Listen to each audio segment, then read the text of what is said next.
Salam alaikum, Azul Fellaoun. J'espère que tout le monde se porte bien. Avant de commencer à analyser le thème d'aujourd'hui qui est lié à l'actualité, je souhaite présenter tous mes vœux de réussite aux 878 000 candidats au bac en Algérie. Et je souhaite à toutes les candidates et à tous les candidats de réussir cet examen qui est très important pour la suite de leur avenir. Et si je tiens à présenter tous mes vœux de réussite, c'est pour aussi réfléchir ensemble à quel avenir nous allons pouvoir laisser à nos enfants.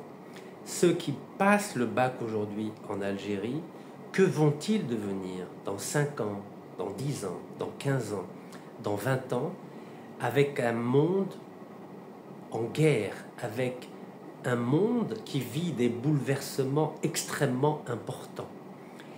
Et en notre qualité d'observateur, d'analyste, de personnage public, nous avons le devoir de préparer un monde en paix, un monde en progrès et un monde fraternel.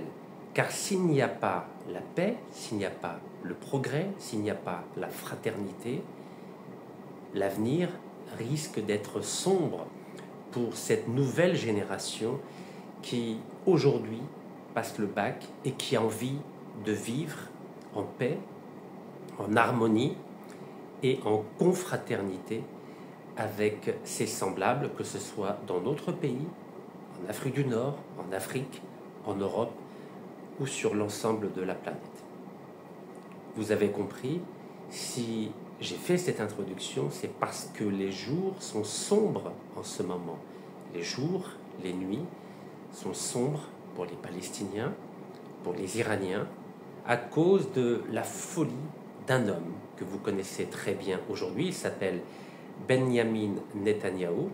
Cet homme-là est prêt à la guerre, à ce que cette guerre dure pour simplement rester au pouvoir. Et nous avons déjà connu par le passé des hommes qui ont sacrifié le présent et l'avenir de générations entières dans le monde entier simplement pour rester au pouvoir. Nous avons vu les dégâts de la Première Guerre mondiale, de la Seconde Guerre mondiale. Je vous rappelle qu'entre 1939 et 1945, il y a eu plus de 50 millions de morts à cause de la folie d'un homme. Cet homme-là, il s'appelle Adolf Hitler, et c'est à cause de cet homme-là, je dis bien à cause de cet homme-là, qu'aujourd'hui, nous avons un peuple entier qui souffre depuis maintenant 80 ans. Cet homme-là, Adolf Hitler, a commis un crime contre l'humanité, un génocide qu'on appelle la Shoah. 6 millions de Juifs sont morts.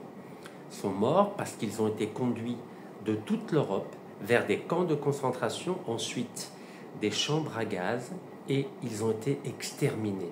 Et c'est parce que l'Allemagne nazie, l'Allemagne d'Hitler, a exterminé 6 millions de Juifs que les Occidentaux, qui étaient co-responsables de ce massacre, se sont sentis obligés de faciliter la naissance d'un État en plein cœur du Moyen-Orient, un État hébreu, et pour faciliter, constituer, établir durablement cet État hébreu, il a fallu priver de leurs terres les habitants qui y vivaient. Ces habitants, ce sont les Palestiniens, et depuis 8 décennies, ces Palestiniens vivent une véritable tragédie quotidiennement à cause de ce mal absolu qui a été causé par les Occidentaux, à la tête desquels l'Allemagne nazie. Cet État hébreu, qui n'est pas dans sa famille spirituelle, car comment voulez-vous qu'un État qui fait à peine la taille d'un département algérien, d'une wilaya algérienne, peut-il durer 100 ans, 200 ans, 500 ans au milieu d'une masse humaine en l'occurrence la masse arabo-musulmane, qu'elle soit d'origine ethnique arabe, ou bien kurde, ou bien persane, ou bien turque, dans un conflit permanent. C'est humainement impossible. Et on a vu ce qui s'est passé. Pendant les croisades qui ont duré 2 siècles, il y avait l'établissement d'un royaume franc, c'est-à-dire d'un royaume chrétien, avec des populations qui venaient d'Europe. Ce royaume franc, entre le XIe et le XIIIe siècle, a duré 2 siècles. Et c'était des conflits permanents. Et au bout de 2 siècles, cette région du Moyen-Orient a rejeté ce royaume franc. Et nous avons l'impression que 800 ans après, nous voyons quotidiennement cet État d'Israël qui n'a absolument pas tiré les leçons de la nature conflictuelle des relations qui prédominaient entre le royaume franc de Jérusalem et l'ensemble des États ou des Émirats de la région entre le XIe et le XIIIe siècle. Aucune leçon n'a été tirée. Ce royaume franc des temps modernes qu'on appelle l'État hébreu est en train de commettre les mêmes erreurs que le royaume franc de Jérusalem. Je suis historien de formation. Toutes celles et ceux qui connaissent un peu l'histoire savent que l'histoire se répète. Si cet État hébreu veut rester durablement dans la région moyen-orientale, il faut qu'il tire les leçons des échecs du royaume franc de Jérusalem. Et parmi ces leçons que cet État hébreu doit tirer, c'est de tout faire pour vivre en confraternité avec les populations au milieu desquelles il évolue, à commencer par la population palestinienne. Car sans le respect de cette population palestinienne, sans le respect d'un État légitime palestinien, sans respect de ses voisins, que ce soit la Palestine, le Liban, la Syrie, l'Arabie Saoudite, l'Égypte, l'Irak et au-delà, l'Iran, la Turquie et l'Afrique du Nord, cet État hébreu est condamné à disparaître comme a disparu le royaume franc de Jérusalem à la fin du XIIIe siècle. En tant qu'homme de paix, évidemment, je suis favorable à ce qu'il y ait un vivre ensemble entre les juifs, les chrétiens, les musulmans, les bouddhistes, les agnostiques. Mais à force de tirer sur la corde de l'inhumanité, de l'ignominie et du machiavélisme diabolique, il est à craindre que ce vivre ensemble ne soit qu'une utopie ou qu'une chimère. Il faut que des hommes et des femmes dans cette région, et notamment parmi nos frères abrahamiques hébreux, je citerai simplement l'exemple d'un grand historien, d'un grand ambassadeur hébreu qui s'appelle Elie Bernavi, qui est un des seuls à avoir le courage à dire que Benyamin Netanyahou est un fasciste. Oui, c'est un fasciste qui n'a absolument aucune envie qu'il y ait la paix au Moyen-Orient. Benyamin Netanyahou, le fasciste selon Elie Bernavi, le génocidaire selon les Palestiniens et tous ceux qui constatent jour après jour cette tragédie monumentale, ce génocide monumental qui est en train de se dérouler à Gaza, cet homme-là doit être combattu par tous les moyens légaux et pacifiques. Et ce grand historien et ce grand ambassadeur juif d'Israël, Elie Bernavi, a dit que seule la communauté internationale pourra débarrasser Tel Aviv de ce génocidaire. Il a rajouté que si nous laissons les Juifs et les Palestiniens dans un face-à-face suicidaire, il est impossible qu'il y ait la paix. Seule la pression de la communauté internationale et à la tête desquels les États-Unis, la Russie, la Chine, l'Occident, l'Afrique, l'Asie, l'Amérique latine, pourront obliger ce génocidaire à cesser ces actes criminels, ces actes terroristes qui vont au-delà de la Palestine, qui vont au-delà de Gaza. Après s'être attaqué à Gaza, il s'est attaqué au Liban, il s'est attaqué à la Syrie, il s'est attaqué maintenant à l'Iran. Jusqu'où ce génocidaire ira-t-il et qui va l'arrêter? Maintenant que j'ai présenté ce tableau catastrophique, j'aimerais commencer par cette image qui vient d'Iran.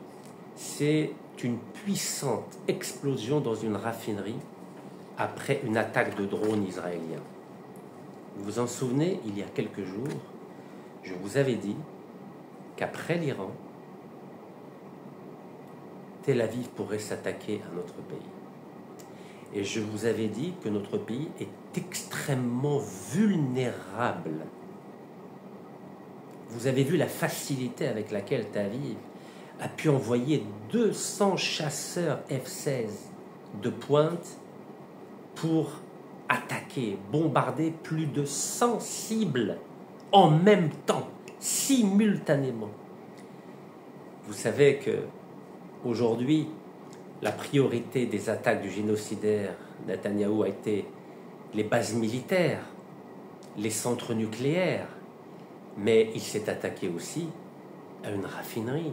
Et vous savez que la quasi-totalité des revenus de l'Iran sont constitués par les gisements de pétrole qui sont à la frontière avec l'Irak. Cette région, c'est une région arabe dans ce pays perse qu'on appelle le Khouzistan ou l'Arabistan. Selon que l'on est perse, c'est Khouzistan, ou que l'on est arabe, c'est l'Arabistan. Israël vient de donner un avertissement à l'Iran. Maintenant, il s'attaque aux raffineries. La quasi-totalité des revenus de notre pays, l'Algérie, c'est le gaz et le pétrole, notamment 8 principaux gisements de gaz et de pétrole. Regardez ce qu'a fait Tel Aviv à Téhéran, à 1500 km de sa base. Tel Aviv est capable de faire exactement la même chose en Algérie. En 5 minutes, Tel Aviv peut réduire à néant tout notre potentiel gazier et pétrolier. Car avec l'armement que nous avons acheté des Chinois, des Russes, de la même façon que l'Iran a acheté son même armement chez les Russes et les Chinois, nous serons dans l'incapacité à résister à la même attaque que celle que livre chaque jour Tel Aviv à Téhéran. Cela doit nous faire réfléchir, à repenser notre stratégie militaire, notre doctrine militaire pour éviter un isolement. Car seuls, nous ne pourrons rien faire contre Tel Aviv qui, comme vous le savez, est soutenu par la première puissance mondiale, mais pas que. Même les Français, même les Allemands, même les Britanniques ont dit que si Tel Aviv était menacé, il protégerait l'État hébreu à la tête duquel il y a le génocidaire Benyamin Netanyahou. Alors, vous savez, je vous ai dit, il y a quelques jours, que l'Iran, depuis 2500 ans, a toujours été l'allié des Juifs. Alors, j'ai lu certains commentaires en me disant « Mais Rachid, comment tu peux dire des choses pareilles ?» Vous savez, je suis historien de formation. Il y a 2 attitudes dans la vie pour un homme public. Ou bien il joue la carte du populisme, ou bien il joue la carte de la vérité historique et du pragmatisme. Je n'ai jamais été un populiste. J'ai toujours essayé, dans mes interventions, dans mes déclarations, d'être le plus honnête possible sur la base d'éléments historiques objectifs. Quand j'ai dénoncé la corruption en Algérie, lorsque j'ai organisé 157 manifestations anticorruption, à chaque fois je présentais des preuves, des actes notariés, des contrats de gaz, des contrats de pétrole. Sur le plan historique, sur le plan géopolitique, j'ai toujours eu la même attitude, c'est-à-dire de présenter des sources. comme certains ont cette fâcheuse tendance à dénigrer tout ce qui est présenté, j'ai décidé d'argumenter sur la base de sources algériennes, car certains me disent « Oui, mais Rachid, tu utilises toujours des sources étrangères. » Alors, comme on dit chez nous, Bismillah, un article du journal algérien Al-Watan du 19 août 2024.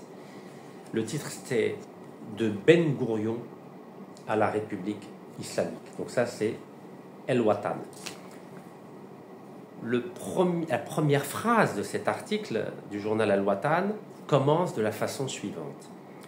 Les services de renseignement d'Israël, de l'Iran et de la Turquie, je vous rappelle que ces trois pays ne sont pas arabes.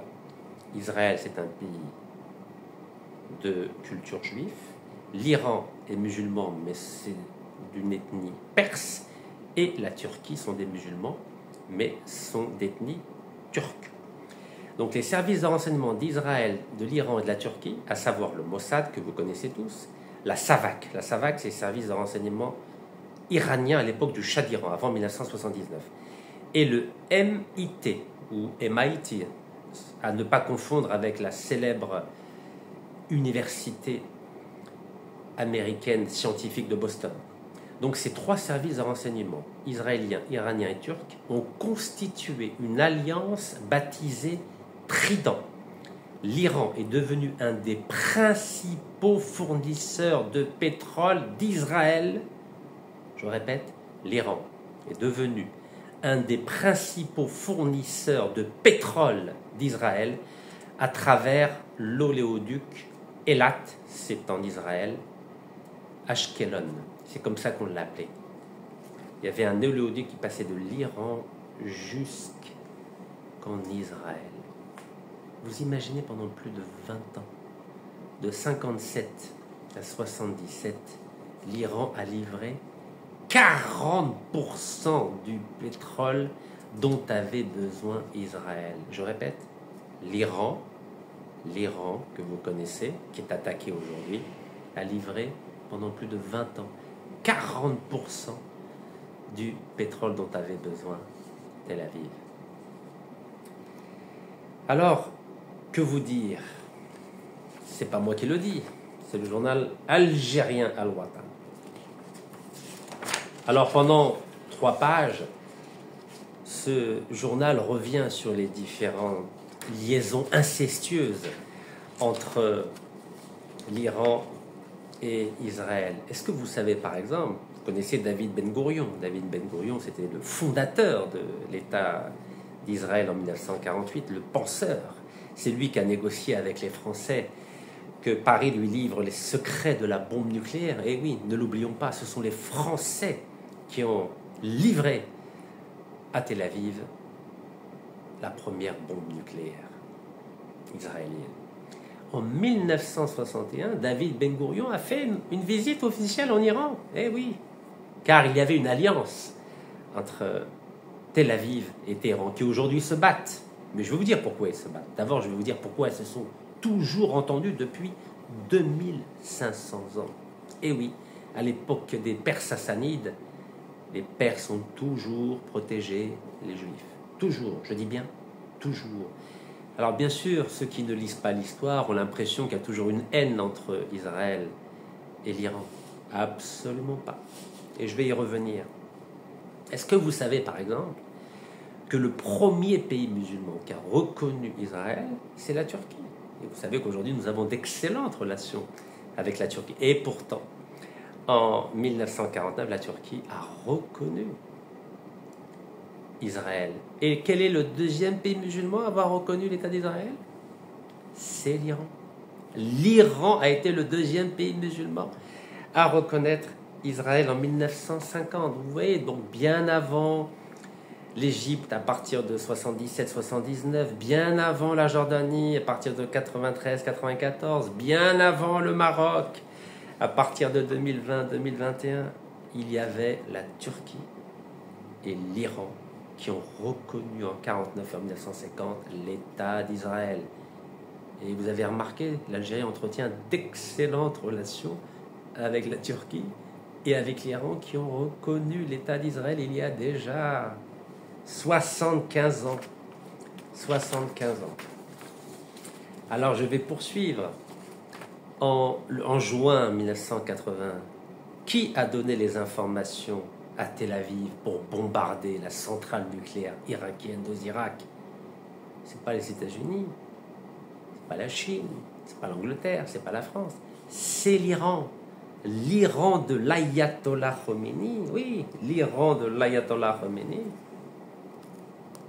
a livré des informations à Tel Aviv pour que Tel Aviv bombarde la centrale nucléaire irakienne d'Osirak, 7 juin 1981.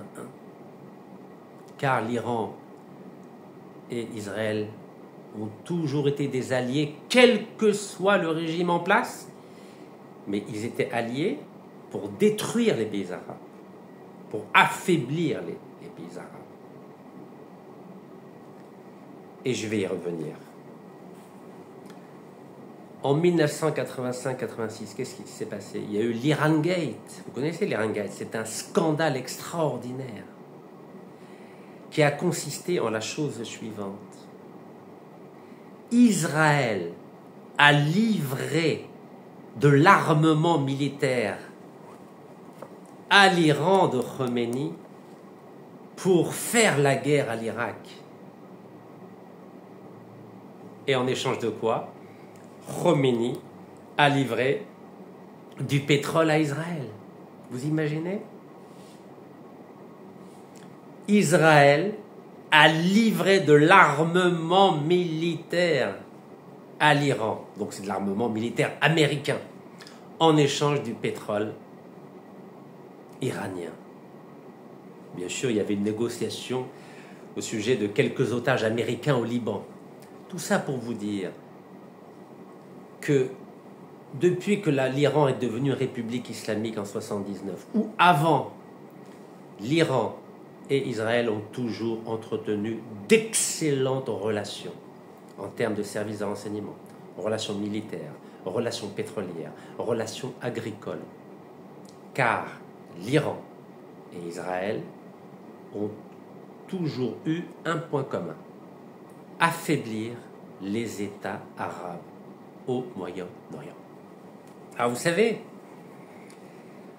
les services de renseignement que je viens de vous indiquer, services de renseignement israéliens, turcs et iraniens, se rencontraient tous les 6 mois. Et que faisaient-ils ensemble? Ils échangeaient des informations pour savoir comment ils pouvaient détruire les pays arabes qui les gênaient. Dans les années 50, vous savez quel était le grand pays arabe, le chantre du nationalisme arabe? C'était l'Égypte de Nasser. L'Égypte de Nasser était considérée comme l'ennemi d'Israël, de la Turquie et de l'Iran. Car Nasser faisait de l'ombre à ces 3 pays. C'était une figure extraordinaire à l'époque. Il imposait un leadership dans l'ensemble de la région du Moyen-Orient, d'Afrique du Nord, de l'Afrique, de l'Asie. Il était respecté dans le monde entier. Pourquoi il était respecté dans le monde entier? Car lorsqu'il a décidé de nationaliser le canal de Suez le 26 juillet 1956, c'était un événement majeur. Et c'est parce qu'il a réussi la nationalisation du canal de Suez, et ensuite, bien qu'il ait perdu militairement la bataille, la guerre à Suez, il l'a gagné politiquement. Et son aura est devenue extraordinaire à travers le monde entier. Et c'est cet événement-là qui a poussé, quelques années plus tard, les nouveaux pays arabes indépendants à nationaliser eux aussi le gaz et le pétrole. C'est grâce à Nasser, c'est lui qui a donné le là, qui a donné l'exemple. Et si on n'a pas ces références historiques en tête, on ne peut pas comprendre. Car à l'époque, l'Égypte était en mouvement. C'était un pays qui avait une influence extraordinaire. Je vous rappelle qu'à partir de 1955, c'est l'Égypte qui aidait fortement l'Algérie à combattre le colonialisme français, l'Égypte qui aidait tous les mouvements de libération nationale. Ensuite, c'est l'Algérie qui a pris le relais. L'Égypte a fait la guerre au Yémen entre 1962 et 1967. L'Égypte a essayé de faire une alliance, une fédération avec la Syrie entre 58 et 61. Bref, l'Égypte était une grande puissance révolutionnaire et républicaine. Et évidemment, l'Égypte aidait les mouvements palestiniens. Je vous rappelle que c'est l'Égypte qui gérait Gaza après la première guerre contre Israël en 1948. De 1948 à 1967, comptez avec moi, ça fait pendant 19 ans. Pendant 19 ans, c'est l'Égypte qui gérait Gaza. Oui, l'Égypte, car l'Égypte était un grand pays et les Palestiniens faisaient confiance à l'Égypte de Nasser pour essayer d'obtenir leur État et ensuite l'indépendance de la Palestine. Donc évidemment, Israël ne pouvait pas accepter que l'Égypte de Nasser devienne une grande puissance, la Turquie non plus et l'Iran non plus, car ces trois pays étaient jaloux de l'Égypte de Nasser. C'était ça la géopolitique des années 50 et des années 60. Alors évidemment, Israël, vous connaissez l'entité sioniste, vous l'appelez comme vous voulez, Israël. Il y a des penseurs en Israël, vous savez. Ce ne sont pas des imbéciles, les Israéliens. Ça n'a jamais été des imbéciles. Les Juifs, dans toute l'histoire de l'humanité, ont toujours su mettre en avant le savoir et la connaissance. Vous savez, il y a un célèbre hadith chiite qui dit que l'encre de l'écolier est plus sacrée que le sang du martyr. L'encre de l'écolier est plus sacrée que le sang du martyr. Eh bien, figurez-vous que nos frères abrahamiques juifs appliquent cette règle depuis plus de 3000 ans. Ils ont beaucoup investi dans le savoir, dans l'intelligence, dans comment envisager l'avenir et préparer l'avenir. Alors pourquoi je vous parle de nos frères abrahamiques juifs? Car selon les religions abrahamiques, nous sommes des frères, des cousins, n'est-ce pas? Ben Gurion, dans les années 50, quand il voyait l'influence grandissante de Gamal Abdel Nasser, vous savez que Gamal Abdel Nasser s'inscrivait dans la lignée de la résurrection du monde arabe, dans la Nahda, comme on dit, qui a commencé au 19e siècle. Figurez-vous que Ben Gurion, avec les penseurs sionistes, ont dit Israël a des problèmes avec les Arabes, avec les pays arabes, donc il faut qu'on réfléchisse à une stratégie d'encerclement des Arabes. Et c'est là où ils ont développé une doctrine intellectuelle, politique et géostratégique qu'on appelle la théorie des alliances périphériques. En quoi consiste cette théorie des alliances périphériques?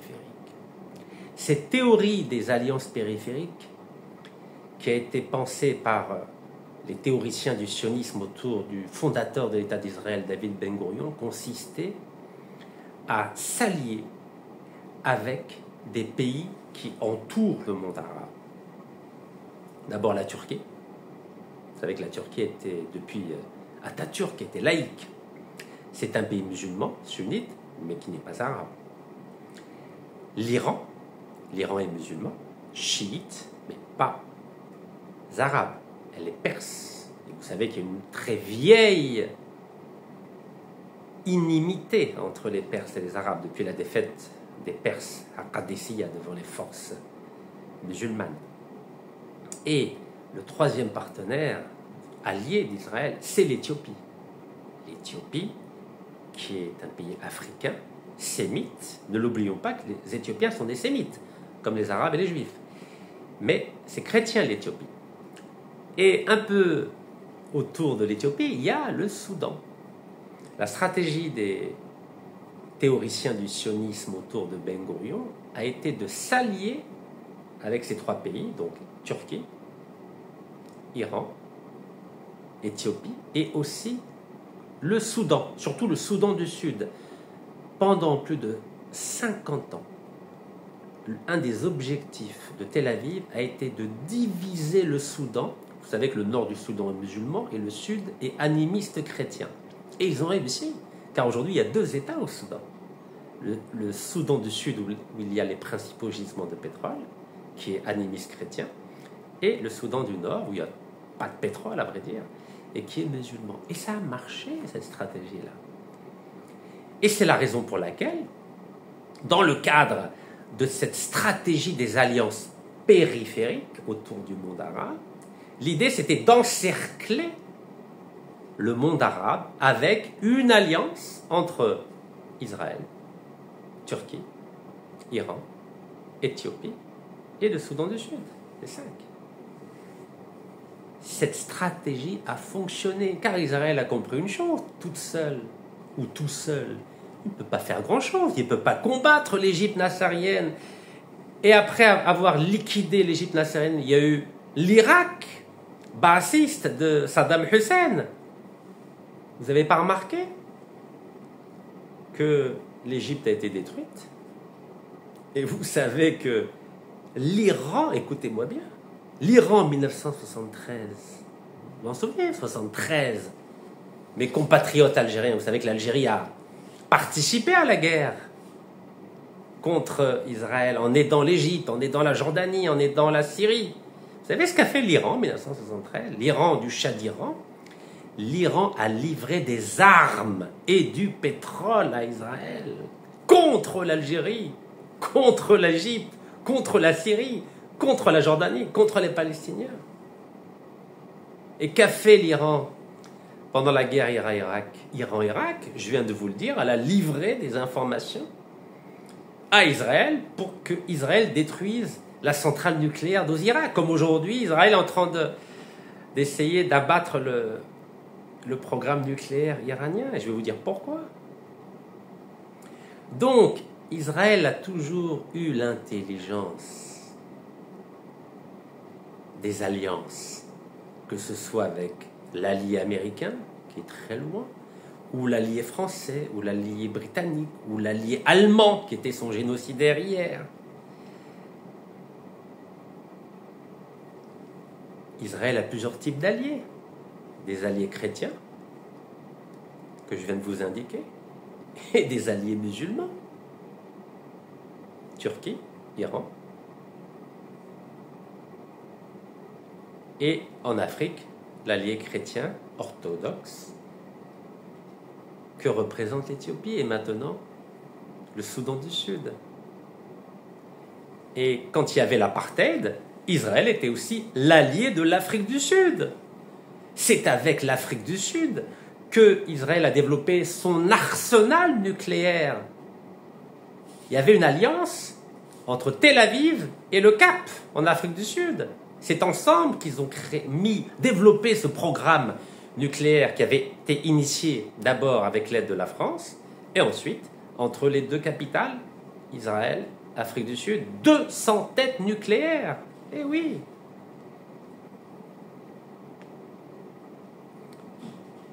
Alors vous comprenez pourquoi je vous dis que les choses sont beaucoup plus complexes qu'elles n'y paraissent. Alors pourquoi tout d'un coup maintenant Israël a décidé de tourner le dos à l'Iran? Mais pour une raison simple. C'est parce que de 1948, date de la création d'Israël, jusqu'en 1988, date de la fin de la guerre entre l'Irak et l'Iran, Israël a réussi à neutraliser les poids lourds du monde arabe. Mais oui, Israël a réussi à neutraliser les poids lourds de la résurrection du monde arabe. C'était qui les poids lourds? D'abord l'Égypte de Nasser. À partir de 1952 jusqu'en 1967, vous savez que Nasser c'était la figure marquante du Moyen-Orient. Mais lorsqu'il y a eu la défaite de 1967 et ensuite en 1973, l'Égypte éliminée, puisque après l'Égypte a négocié avec Sadat un accord de paix avec Israël, d'abord en 1977 et en 1979 les accords de Camp David. Ensuite, Israël a livré des armes à l'Iran pour abattre l'Irak de Saddam Hussein.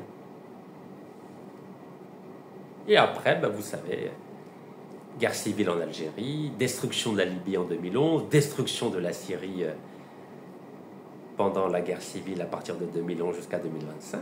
Donc aujourd'hui, Israël n'a plus besoin de l'Iran. Surtout que l'Iran a décidé de développer son propre programme nucléaire. Ah non, là ils ne s'entendent plus, nos amis israéliens et iraniens. Non, parce que Israël veut être la nouvelle Égypte du Moyen-Orient. Elle veut être la seule puissance. Maintenant qu'Israël s'est débarrassé avec l'aide de l'Iran, de l'Égypte et maintenant qu'Israël s'est débarrassé, grâce à l'aide de l'Iran, s'est débarrassé de l'Égypte et de l'Irak et de la Syrie, c'est bon maintenant.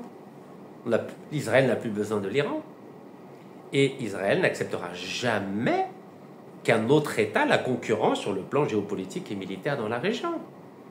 Israël veut devenir le nouveau royaume franc de Jérusalem.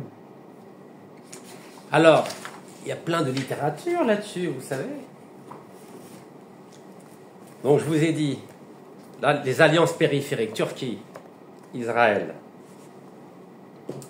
et Iran, voici les trois qui ont détruit le monde arabe, ensemble. C'est l'alliance des trois.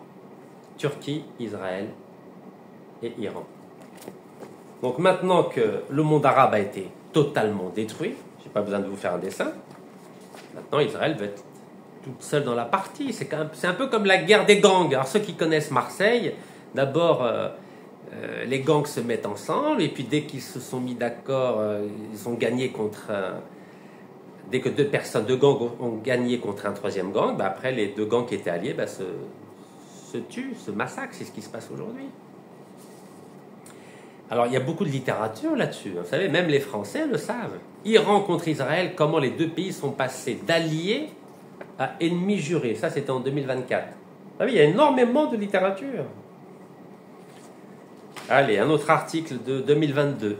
Iran-Israël, de l'alliance à la confrontation. Excellent article dans l'Orient 21e siècle. Iran-Israël, de l'alliance à la confrontation. Oui, maintenant... Donc, en sous-titre, il disait, d'abord, il y avait la coopération. Je vous l'ai indiqué, en 1950, l'Iran a reconnu l'État d'Israël, ne l'oubliez jamais. En 1979, il parle de changement de cap avec Khomeini, mais vous avez vu que pendant la guerre Irak-Iran de 80-88, Israël a livré du pétrole. L'Iran, a livré du pétrole à Israël, Israël a livré des armes à l'Iran et l'Iran a donné des informations pour détruire la centrale nucléaire irakienne en Irak. C'est pas aussi simple que ça. Et puis un excellent dossier qui a été rédigé par le professeur Quentin Lenormand, professeur agrégé d'histoire, qui s'appelle « Les relations entre Israël et l'Iran, un partenariat officieux dans un contexte d'hostilité affichée ». En clair, ils font semblant à travers les médias, les déclarations publiques et politiques de se détester. Vous vous en souvenez, l'ayatollah Khomeini disait qu'il y a le grand Satan, c'était Israël, et il y a le petit Satan, c'était... le grand Satan, c'était les États-Unis, et le petit Satan, c'était Israël. Mais dans les faits, l'Iran livrait du pétrole à Israël, et Israël livrait des armes à l'Iran pour combattre l'Irak. C'est ce qu'on appelle de l'hypocrisie politique. Alors nous, en Algérie, on a encore des naïfs qui pensent que l'Iran, c'est notre allié, c'est notre partenaire. Mais non, mes chers amis. L'Iran, la Turquie ont toujours été les partenaires d'Israël. Retenez bien. Toujours. Pour affaiblir le monde arabe. Vous n'avez pas remarqué, toutes les puissances du monde arabe ont été éliminées? Je vous ai parlé de l'Égypte, je vous ai parlé de l'Irak, je vous ai parlé de la Syrie, la Libye. L'Algérie a été fragilisée par 10 années de guerre civile. Vous n'avez pas remarqué? Même le Soudan il résistait un peu, divisé en deux, entre le Soudan du Nord et le Soudan du Sud. Vous n'avez pas remarqué que toutes les grandes puissances arabes ont été éliminées, ont été neutralisées? Pourquoi elles ont été éliminées et neutralisées? Car ces trois pays se sont ligués contre le monde arabe. Ces trois pays-là, Turquie, Israël et Iran. Et oui, ne l'oubliez pas. Ne vous faites pas berner par la propagande. Vous savez, on a l'habitude de se faire berner, vous savez. Il y a un grand intellectuel, un grand journaliste et intellectuel qui s'appelle René Naba. C'est un grand monsieur, il était responsable du monde arabe à l'agence France Presse pendant 30 ou 40 ans. C'est un livre qui a été publié en Algérie, donc vous ne pourrez pas dire que c'est moi qui l'ai inventé. Il s'appelle Le monde arabe en point de mire. C'est un livre entretien avec René Naba, de Samir Mahalla. Et vous savez ce que dit René Naba? Donc c'est à la page 71. Donc page 71.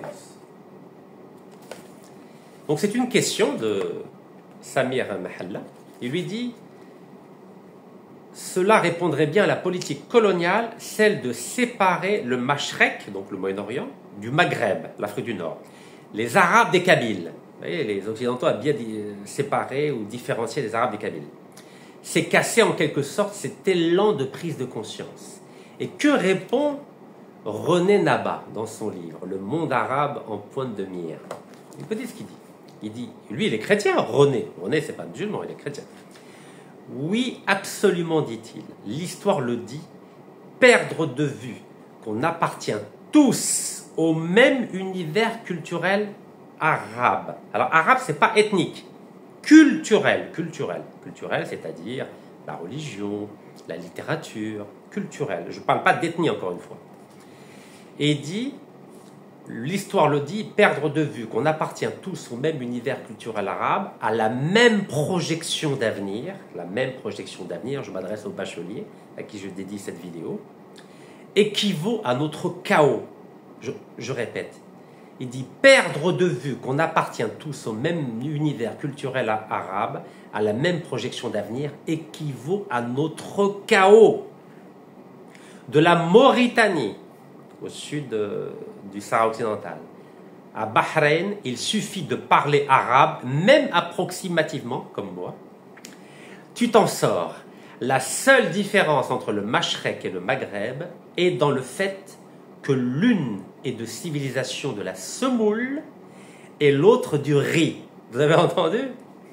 La seule différence entre le Mashrek, Moyen-Orient, et le Maghreb, c'est-à-dire l'Afrique du Nord, est dans le fait que le Mashrek est de la civilisation de la semoule et l'autre du riz. Plutôt le Maghreb, civilisation de la semoule et l'autre du riz. Moi, de la Mauritanie jusqu'au Yémen, j'ai toujours parlé l'arabe. Il est chrétien, hein? Je n'ai pas besoin d'être polyglotte, une seule langue me suffit. Bien sûr, l'Algérie, elle est amazigh, on est d'accord. Donc il y a l'islamité. Dans l'islamité, il y a la langue arabe en tant que culture, et l'amazérité, qui est à la fois une culture et une ethnie. Mais nous sommes les deux, comme dirait Cheikh Ibn Badis. Et c'est très important, cette phrase. Vous savez pourquoi elle est très importante? Car ces trois pays-là, que je viens de vous citer, Israël, Turquie et Iran. Donc il y a deux pays musulmans. Turquie, qui est musulman sunnite, Iran, musulman chiite. Mais ils ne sont pas arabes. Et Israël, hébreu, juif. Comment c'est fait-il que ces trois se soient mis d'accord? Vous savez pourquoi? Ces trois-là ne sont pas de culture arabe, ni de culture amazigh. Ces trois-là se sont mis d'accord pour affaiblir le noyau dur de la Méditerranée et du Golfe, qui contrôle 60% des réserves mondiales de pétrole et de gaz. Et ça a marché. Ils ont réussi, ces trois pays, à nous affaiblir. Ils ont réussi. Vous n'avez pas remarqué que la Turquie ne cherche pas à venir en Inde, à venir en aide à l'Iran. Ben oui, parce que la Turquie aussi, elle veut affaiblir l'Iran. Aujourd'hui, il y a une alliance entre la Turquie et l'Iran contre... Pardon, vous savez, à force de parler, on se mélange les pinceaux, on s'en mêle les pinceaux. La Turquie et Israël, il y a une coopération militaire. Vous êtes au courant? Coopération militaire, technologique entre la Turquie et l'Iran. Et maintenant que l'Iran n'est plus le partenaire d'Israël, ben, ces deux-là se sont mis d'accord pour affaiblir l'Iran. Et quand la Turquie sera affaiblie, ben, Israël va aussi tout faire pour affaiblir la Turquie pour être la seule puissance dans tout le Moyen-Orient. Après s'être débarrassé des puissances arabes que sont l'Égypte, la Syrie et l'Irak, maintenant l'Israël veut affaiblir l'Iran et ensuite elle affaiblira la Turquie, chacun son tour. C'est comme un jeu de domino. C'est compliqué la vie, n'est-ce pas? C'est très compliqué. Est-ce que vous savez que l'Iran a aussi fourni Israël a fourni des armes aussi aux Kurdes irakiens pour affaiblir l'Irak, avec l'aide de l'Iran aussi. Alors qu'est-ce qu'on fait avec tout ça? Maintenant qu'on a dit tout ça, qu'est-ce qu'on fait? Mais on a intérêt à être prudent, et là je parle de l'Algérie. Si nous ne sommes pas extrêmement prudents, nous risquons d'être les prochains sur la liste. Vous vous souvenez de Laurence d'Arabie? 1916. Vous savez ce qu'il avait fait, Laurence d'Arabie, en 1916? L'anglais Laurence d'Arabie, le colonel Laurence d'Arabie. Il a fait croire aux Arabes d'Arabie Saoudite, à l'époque c'était le shérif Hussein de la Mecque avec son fils Faisal, et il leur a dit: combattez la Turquie, et on va vous aider à créer un grand royaume arabe. Et oui. Donc les Arabes, ils étaient tellement naïfs, qu'est-ce qu'ils ont fait? Pourtant les Arabes et les Turcs, c'est des musulmans les deux. Donc les Arabes ont fait confiance aux Anglais. Et ils ont combattu la Turquie, parce qu'à l'époque, il y avait le califat ottoman. Donc quand les Arabes ont fait la révolte arabe de 1916 contre la Turquie ottomane, d'ailleurs les Turcs n'ont jamais digéré cette alliance entre les Arabes et les Anglais, c'est pour ça que les Turcs ont tout fait pour affaiblir les pays arabes. Je dis bien absolument tout fait, car c'est une cicatrice terrible pour les Turcs. Parlez aux Turcs, vous allez voir. Ils veulent se venger de l'alliance des Arabes avec les Anglais en 1916, car l'alliance des Arabes et des Anglais en 1916 a précipité la chute de l'empire califal, du califat ottoman d'Istanbul. Et les Turcs ne l'ont jamais oublié, jamais. C'est la raison pour laquelle, depuis Mustafa Kemal jusqu'à aujourd'hui, l'objectif des Turcs, c'est d'affaiblir toutes les puissances arabes, que ce soit l'Égypte, que ce soit l'Irak ou la Syrie, et vous avez pas ou la Libye, et ça a marché. Et nous serons les prochains sur la liste, évidemment. Donc, nous avons intérêt à replonger dans l'histoire et à ne pas être naïfs. Car aujourd'hui, nous sommes en danger. Nous sommes vraiment en danger. Quand on voit la facilité avec laquelle Tel Aviv a pu envoyer 200 avions de chasse pour cibler en même temps 100 points, 100 cibles en Iran, il y a de quoi s'inquiéter.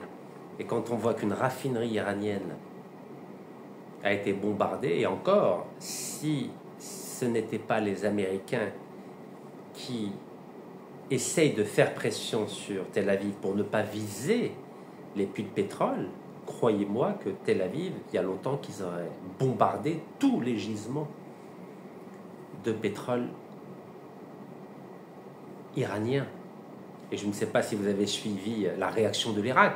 Vous savez que les avions qui ont bombardé l'Iran sont passés, pour la majorité d'entre eux, par le ciel irakien. Le ciel irakien. Est-ce que vous savez que l'Irak n'est pas indépendante? L'Irak n'a pas le droit d'empêcher des avions israéliens de bombarder l'Irak. Est-ce que vous le savez? Et vous savez que le président irakien a demandé aux États-Unis d'interdire aux avions de Tel Aviv de survoler le ciel irakien. Car l'Irak n'a pas les moyens militaires d'empêcher les avions de Tel Aviv de survoler tout son territoire pour aller bombarder l'Iran. Est-ce que vous imaginez? C'est ce qu'on appelle le retour du colonialisme, mes chers compatriotes algériens. L'Irak aujourd'hui n'est pas indépendante. Et c'est la raison pour laquelle j'avais, comme des millions d'Algériens, demandé au président algérien de ne pas aller au sommet arabe à Bagdad, car il n'y a aucune protection en Irak. Je dis bien aucune protection. Aller en Irak aujourd'hui, c'est de la folie, car il n'y a pas d'armée irakienne. L'armée irakienne n'est pas indépendante. Le gouvernement irakien n'est pas indépendant. L'Irak n'est pas indépendante. Vous imaginez tout ce qui a été fait pendant la période de décolonisation entre 1952 et 1975. Nous sommes en train de faire marche arrière. La Libye n'est pas indépendante, l'Égypte n'est pas indépendante, l'Irak n'est pas indépendante, la Syrie n'est pas indépendante, le Soudan n'est pas indépendant, etc., etc. Nous sommes en train de vivre un mouvement de recolonisation. Les pays arabes, culturellement arabes, sont à nouveau sous la tutelle des puissances occidentales. Est-ce que vous imaginez? Même le Maroc voisin n'est pas indépendant. Il ne peut plus faire ce qu'il veut. Alors je sais que les mouches électroniques marocaines vont réagir, évidemment. Mais c'est pas grave, je suis un homme libre et je dis ce que je pense. C'est terrible ce qui est en train de se passer. Alors l'Algérie, qu'est-ce qu'elle peut faire? Qu'est-ce qu'elle doit faire?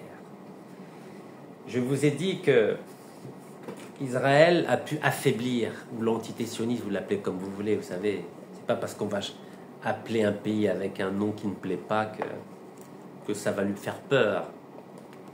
La stratégie d'Israël a été de trouver des alliés pour combattre les pays arabes. Et ça a fonctionné. L'Iran et la Turquie. En plus de l'alliance des États-Unis, de la France, de l'Angleterre et de l'Allemagne. Est-ce que vous croyez vraiment que l'Algérie, toute seule, peut combattre ou peut se protéger d'une éventuelle attaque de Tel Aviv? Excusez-moi de vous le dire, l'Algérie n'a pas les moyens militaires d'empêcher une attaque de ces gisements de gaz ou de pétrole. Ne pourra pas. Imaginez 200 avions de chasse israéliens qui débarquent en Algérie. Vous croyez qu'on va pouvoir riposter à 200 avions? Ou à des missiles en même temps que les avions? Mais regardez, l'Iran n'a même pas réussi. Pourtant, elle est alliée avec la Russie. L'Iran achète son armement de la Russie et de la Chine. Et l'Iran ne peut pas. Vous savez, le seul pays, je dis bien le seul pays, qui peut dissuader Tel Aviv d'attaquer l'Algérie, le seul pays avec lequel on pourrait faire alliance et qui pourrait dissuader Tel Aviv de bombarder l'Algérie, c'est d'avoir une alliance avec le Pakistan. Pourquoi? Car le Pakistan est la seule puissance nucléaire du monde musulman. Alors j'entends certains commentaires algériens me dire « Oui, nous, on a une armée, on a des soldats. » Vous n'avez pas remarqué, dans la guerre entre Tel Aviv et Téhéran, vous avez entendu parler d'un soldat, un seul soldat? Les soldats ne servent à rien. Retenez bien, je sais que je vais en choquer plus d'un. Les soldats ne servent à rien. Les chars ne servent à rien. Je répète, dans la guerre moderne, et on le voit tous les jours depuis le 12 juin, les soldats ne servent à rien. Les chars ne servent à rien. Et même les batteries antiaériennes, elles ont été toutes neutralisées. Vous savez, c'est quoi les batteries antiaériennes? Batteries de défense antiaérienne. Normalement, c'est des batteries qu'on met dans certains points névralgiques d'un pays pour neutraliser des missiles ou des avions de chasse ennemis qui viennent vers nous. Regardez, l'Iran, malgré la production de batteries anti-aériennes n'a pas réussi à neutraliser les missiles ou les avions de chasse de Tel Aviv. Et pourtant, on a dit que l'Iran vendait des drones à l'Iran pour combattre l'Ukraine. Tout ça, c'est du vent. Ça ne vaut rien. Vous savez, quand vous avez des bombes anti-bunker qui font de 2250 kilos jusqu'à 14 000 kilos. 14 000, vous imaginez 14 tonnes. 14 tonnes. Et qui vont à plus de 200, 300, 400 mètres sous la terre. Qu'est-ce que vous voulez faire contre ça? Vous ne pouvez rien faire. Donc on peut dépenser des milliards de dollars à acheter des chars ou acheter je ne sais quoi. Ça ne servira à rien contre une attaque de Tel Aviv qui bénéficie du soutien des pays occidentaux. À rien. La seule alliance qui pourrait fonctionner, c'est celle d'une alliance entre Alger et le Pakistan. Vous vous en souvenez, la crise de Cuba? Vous vous en souvenez ce qu'avait fait la Russie, l'Union soviétique à l'époque, en 61-62? Elle avait mis des missiles nucléaires à Cuba, qui étaient orientés vers les États-Unis. Et évidemment, pour les États-Unis, c'est catastrophique, car entre Cuba et la Floride, il y a quelques dizaines de kilomètres. Donc il y a une crise majeure. La seule alliance qui peut protéger l'Algérie aujourd'hui d'un scénario catastrophe comme celui que nous constatons aujourd'hui entre Tel Aviv et Téhéran, c'est une alliance avec le Pakistan. Car seuls, nous ne pourrons absolument rien faire. L'Europe et les États-Unis ont l'OTAN. Même la Russie a une alliance avec la Chine. Même la Russie a une alliance avec la Chine. Et pourtant, c'est une puissance nucléaire. Et la Chine aussi, puissance nucléaire. Vous croyez que nous, l'Algérie, qui est une puissance non nucléaire, on pourra se défendre contre un ennemi comme Tel Aviv? Mais ne rêvez pas. J'entends des commentaires algériens, on dit oui, mais nous, il y a des hommes, en Algérie, il y a des hommes, il y a 46 millions d'hommes. Mais les hommes ne servent à rien dans des guerres modernes. Les hommes, les soldats ne servent à rien dans les guerres modernes. Regardez, vous avez entendu parler de l'armée iranienne, là? Pourtant, ils sont plus de 80 millions d'habitants. Mais ils ne peuvent rien faire, les soldats. Les soldats ne peuvent rien faire contre des missiles et contre des avions de chasse qui débarquent. Qu'est-ce que vous voulez qu'ils fassent? Avec des muscles? Mais ça ne sert à rien, les muscles. Dans les guerres modernes, une guerre qui se joue dans les satellites, avec les satellites, dans l'espace. Vous croyez que Tel Aviv, quand il vise, vous croyez qu'il vise avec des jumelles? Mais il vise avec des satellites espions, des satellites militaires. Les soldats ne servent à rien. C'est pas une guerre urbaine, c'est pas une guerre dans les montagnes, c'est une guerre à coups de missiles, à coups de bombes anti-bunkers qui font, vous imaginez, 14 tonnes. Qu'est-ce que vous voulez que fasse un régiment de soldats avec des bombes qui tombent du ciel, qui font 14 tonnes? Vous savez qu'il est temps de réfléchir, de mettre fin au populisme, à la propagande, et à réfléchir à une véritable doctrine militaire, une véritable stratégie militaire pour protéger notre pays. Et les populistes qui croient que c'est avec des soldats, avec des mitraillettes qu'on va combattre des missiles et des avions de chasse F-16 de pointe, je les invite à mettre un peu de sagesse dans leurs propos et à se mettre à réfléchir collectivement à comment on peut protéger notre pays, car tout seul, nous n'y arriverons pas. Il nous faut une stratégie d'alliance périphérique comme celle que Tel Aviv a échafaudée dans les années 50 avec Ben Gourion, en s'alliant avec la Turquie, avec l'Iran, l'Éthiopie, pour combattre tous les pays arabes, et ça a fonctionné. Donc si nous voulons protéger l'Algérie, nous avons besoin d'une stratégie d'alliance périphérique. Nous aussi. Barakallahu fikum. تحية الجزائر، تحية لفلسطين والله يرحم شهداء.